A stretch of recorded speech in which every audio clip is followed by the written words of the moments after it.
Desculpem meus criativos, mas ter ideia é a parte mais fácil. Colocar essa ideia na rua é quando começa o hard working e nem sempre tão sexy. Olá, eu sou Iago Barbosa e este é o Fluid Heads, o espaço para te inspirar e ajudar a tua inovação a fluir como nunca.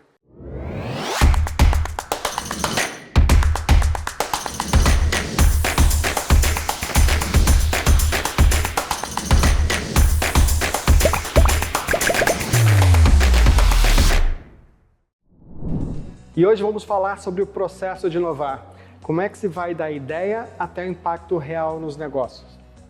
Eu tenho o prazer aqui de receber hoje o fundador e CEO da Productized, André Marquet, que é uma autoridade quando o tema é tornar as coisas visíveis.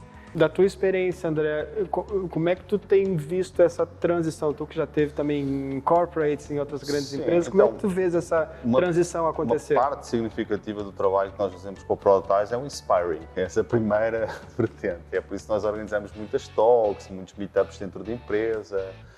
Inclusive, muitos desses meetups, quase todos esses meetups, são abertos à comunidade. Portanto, nós não queremos que seja um meetup para ter lá 40 ou 50 colaboradores. Nós queremos que seja um meetup, estejam lá esses 40 ou 50 colaboradores, mas estejam 40 ou 50 de fora, que permitam fazer ali osmose. Olha, como é que tu fazes na tua empresa? Muitas vezes também nestes meetups o que nós fazemos é best practices cruzadas, porque é muito fácil dentro das empresas, inclusivamente às vezes empresas pequenas, ficar numa ideia do not done here, não é? Portanto, parece que o mundo termina na porta da empresa e que outras empresas da mesma indústria não têm os mesmos problemas, não têm as mesmas questões, e é óbvio que têm. E, portanto, trazemos pessoas, muitas vezes até de indústrias complementares, para falar um pouco, olha, como é que você subiu aqui o nível de retenção? Como é que você aumentou o engajamento do utilizador com a plataforma? E, portanto, esta polinização cruzada eu acho que é muito importante. Disse no primeiro pilar, o pilar da inspiração. No pilar 2, que é um pilar de empoderamento, nós aí trabalhamos muito numa vertente de formação.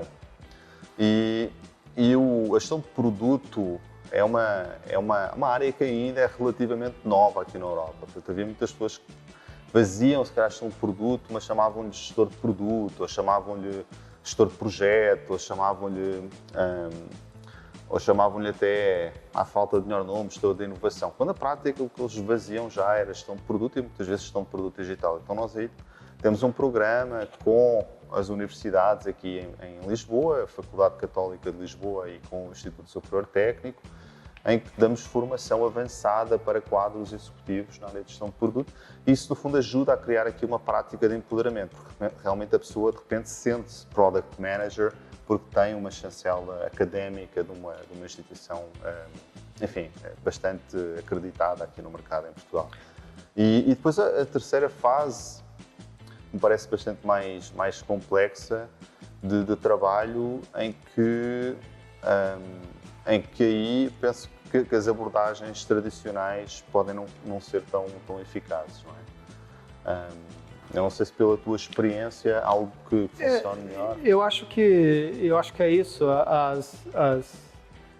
Eu chamo de que nós temos nas grandes corporações os leucócitos corporativos, né? Os anticorpos. Os anticorpos. É o que tu falaste no início, que é sobre tudo que... E não é por mal, né? Todas as pessoas entendem, né, estrategicamente que esse caminho é necessário. Que não são por mal, né? As grandes empresas pressupõem eficiência da sua cadeia produtiva para que, de fato, continuem a produzir resultados que os shareholders vão apreciar, né? E que o mercado vai manter como valor. Então, por isso também é um grande desafio inovar nas grandes empresas. Então, não basta a inspiração e a cultura, né? Não basta também só ter as pessoas capacitadas para fomentar, né, alguns comportamentos inovadores, como tomada de risco e tudo mais. É preciso que esse walk vá para aliás, que esse talk vá para o walk, né? É walk the talk. E aí entra o que a gente chama de leverage, né? Como é que se faz esse leverage? Então, dentro desse processo existe a parte de cultura, a parte de capacitação e estratégia, e como é que faz o leverage? O leverage no sentido em que o negócio que inova, das duas uma, ou cria potencial de novo negócio associado ao modelo de negócio já existente. No fundo, você cria receitas de negócio complementares, mas que estão de certa forma associados. Eu já vou dar um exemplo aqui de um projeto que nós fizemos recentemente para um cliente, ou tenta mudar um pouco o modelo de negócio quando sabe que aquele modelo de negócio eventualmente começa a ficar desgastado ou tem, enfim, problemas de indústria graves que têm que ser repensados. Do ponto de vista de criar leveraging inicial, eu penso que o ideal é sempre você pensar, ok, eu tenho um modelo de negócio, como é que eu no fundo vou criar novas fontes de receita que complementam e que potenciam o modelo de negócio já existente. Então, mudar um modelo de negócio de um grande bicho que é uma corporação é muito difícil. Então, num cliente que nós trabalhamos na área do Financial Services, e o que nós fizemos foi experimentação de modelo de negócio em vários segmentos. E nós identificámos ali um em particular na venda de seguros agregado à venda de crédito. Então aí nós não estamos a mudar o modelo de negócio deles. Eles vendem crédito financeiro, crédito pessoal e vão continuar a vender crédito financeiro e crédito pessoal para já. Mas de repente tem uma nova fonte de receita, que é a venda de seguro para o bem que está a ser adquirido a crédito. Que, se tu pensares, faz algum sentido, não é? O outro modelo de criação de inovação mais disruptiva, com modelos de negócio completamente diferentes, que pode ou não ter leveraging com o negócio existente, aí eu acho que é fundamental, que era o que tu dizias, ok, há pouco, não é? Uma coisa é inovação incremental, você vai aumentar 10%, 15% face àquilo que é o bottom line atual. Outra coisa é criar coisas que têm o potencial daqui a uns anos ser 10x, ser the next big business, não é? Um exemplo clássico disso é o Amazon Web Services. Não tem nada a ver com venda de livros e não sei o quê. É uma venda de produto da cloud, venda de serviços de computação, e que hoje em dia representa 20% a 30% do negócio da Amazon e por aí fora. E, portanto, aí quando fazemos inovação disruptiva, o que nós defendemos é que haja equipas dedicadas dentro da empresa que estejam relativamente protegidas do resto da empresa para poder fazer esse tipo de inovação. Porque senão elas vão ter sempre muita pressão do modelo de negócio existente, que vai começar a contaminar e no fundo a esbater ali. E qualquer turbulência no mercado dá aquela correria, todo mundo foca no core. Exatamente, e foge vamos em daquilo frente. Que são iniciativas mais laterais. Né? Agora, isso de certa forma advém também da eficiência de recursos que as grandes companhias operam. Né? Inovar numa grande empresa tem as suas barreiras e barreiras naturais, né? Então, a empresa grande pressupõe eficiência, né, na sua cadeia, porque as margens dentro desse espectro de companhia elas são cada vez menores para um volume cada vez maior. A eficiência tem que acontecer e, de uma certa maneira, a inovação traz uma contraprodutividade dentro desse processo certo, como um todo. E é o que tu estás a falar, quer dizer, se esse stream de inovação ele fica protegido, né, do core business, ele, na realidade, tende a dar melhores resultados. Acontece que a questão da eficiência das empresas grandes também vai no tema de quantidade de recursos internos. Certo. Né?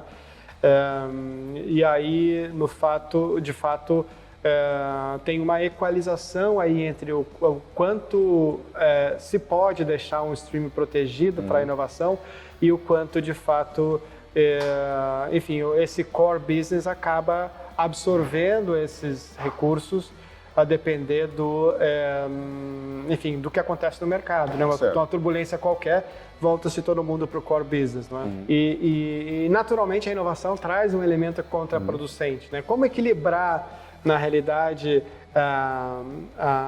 os recursos limitados, né, que se tem mesmo numa grande companhia, entre essa coisa de proteger, por um lado, uma célula de inovação Certo. e contribuir para o core, que normalmente, com pequenos movimentos, se produzem em curto prazo resultados mais impactantes. Essa é a grande questão, não é? Eu acho que the trillion dollar question. Mas por um lado tens que querer, a organização tem que querer e tem que ter consciência que vai ter alguma ineficiência que advém da inovação, não é? Mas essa ineficiência é uma aposta no médio e longo prazo. No fundo, eu estou a criar a empresa do futuro investindo um dízimo naquilo que é o préstimo de inovação atual. E se não houver essa consciência que há um custo financeiro, há um custo de ineficiência, há um custo de recursos humanos, então eu penso que é naif pensar que é possível implementar um processo de inovação sem esse custo, porque tem um custo. A outra visão que eu também gostava de deixar aqui é que hoje em dia existem um conjunto de empresas, nomeadamente a nossa, mas eu penso que tu também trabalhas neste mercado, e um conjunto de outras empresas que permitem fazer inovação quase as a service, não é? A empresa muitas vezes está limitada pelo número de quadros, pelo número de recursos humanos que pode contar, mas pode apostar em muitas destas células de experimentação de inovação, contratando este tipo de serviços fora no mercado para fazerem protótipos, para fazerem MVPs, enfim, fazerem abordagens relativamente iniciais e ir sondando e percebendo o que é que faz sentido, o que faz menos sentido. E isso minimiza o impacto de risco interno também, não é? Isso minimiza o impacto de risco interno. Porque contratar uma equipa muito grande, certo. Né? Eventualmente para fazer tudo que precisa fazer. Para empresas que ainda não têm muita prática de inovação interna e que querem fazer abordagens com alguma, segurança, com algum tipo de... E com especialização também, né? Então, assim, o outsourcing é uma realidade, né? E o outsourcing especializado cria esses shortcuts, né, para as empresas que querem inovar. E pode também ajudar a criar a cultura que depois internamente fica. Eu acho que as boas empresas que trabalham neste domínio gostam de criar uma cultura interna de inovação dentro da empresa, e depois a empresa pode montar a sua própria. Isso cobre a última pergunta que eu ia te fazer, que era justamente isso, né? Como é que as empresas que sabem que precisam inovar, mas que enfrentam barreiras naturais, como cultura, como falta de processo, ou como necessidade de integração dessa estratégia de inovação com o seu core, podem fazer, né? Esse é um dos caminhos. Eu acho que esse pode ser um dos caminhos. E o outro caminho é desenvolver capacitações internas também, né? E é perfeitamente eu acho que factível. Isso é inevitável. Se queremos ter inovação a prazo, nós temos que ter quadros dentro da empresa que estejam capacitados para fazer. Muito bem, a boa notícia é que tudo isso pode ser feito. Pode. Né? E se realmente as empresas querem mudar a realidade, né? Querem realmente criar o futuro, precisam de fato, aí, como disse lá a BCG, sair do stagnating e ir para o future builder estágio, né? E pronto, se não tem recursos internos, podem usar recursos externos, e essa combinação é que vai fazer. Sem dúvida, e para empreendedores a mesma coisa, não é? Porque hoje em dia, eu costumo dizer, nós há 12 anos, quando começámos a montar aqui o ecossistema de inovação em Lisboa, havia, se calhar, 2 ou 3, players do mercado, talvez ajudasse um pouco na área do empreendedorismo, mas era tudo muito ainda primitivo, muito early stage.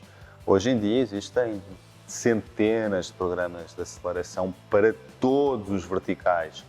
Existem, inclusive, programas de aceleração. Eu diria que a maior parte dos programas de aceleração de startups hoje em dia estão muito abertos a fazer a ligação com corporates, no sentido de permitir que haja um matching, não é? Que haja um entrosamento entre aquilo que as startups estão a fazer e aquilo que são as necessidades destas empresas. Portanto, esse pode ser também outro caminho, que é um caminho relativamente fácil, no sentido em que não é preciso fazer um dispêndio financeiro gigantesco, de ir trabalhando com startups que já existem, que estão no mercado e que têm, obviamente, todo o interesse em trabalhar com empresas já estabelecidas, que têm alguma capacidade financeira de eventualmente poderem tornar seus clientes no futuro.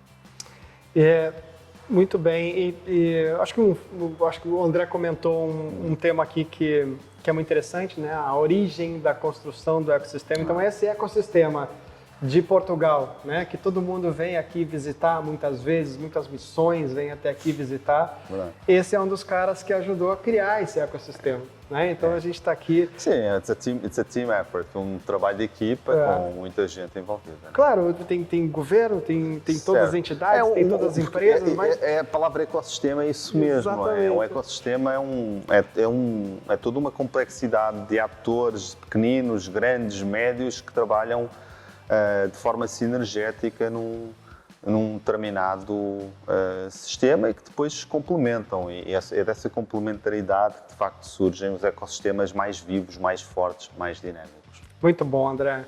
Queria te agradecer muitíssimo aí pela tua, mais uma vez, tua gentileza e tua iluminação aqui pra gente. Obrigado. E mais uma vez te parabenizar pela missão que a Productizer tem cumprido aí, especialmente aí dentro da vertical de produto tech, digital, e, enfim, a gente vê os reflexos aí e os feedbacks que eu já vi sobre a Productizer são extremamente valiosos. Parabéns mais uma vez e muito obrigado pela parceria. Obrigado.